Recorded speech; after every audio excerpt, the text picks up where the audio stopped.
தமிழ்நாட்டின் கோவில்கள் அழகே, பூமியின் மீது தெய்வங்களின் இசையே. சிதம்பரம் நடராசர் கோவில், அங்கிருந்தது சிவன் தாண்டவம் மிகும். காஞ்சிபுரம் காமாட்சி அம்மன், அங்கு தரிசனம் ஆனந்தம் மிக்க கோவில்கள் அழகே.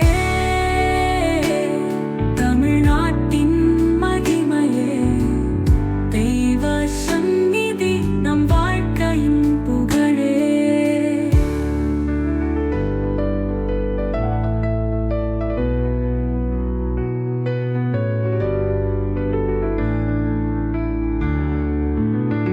மதுரை மீனாட்சி அம்மன் கோவில், சித்திரை திருவிழா மகிழ்வே.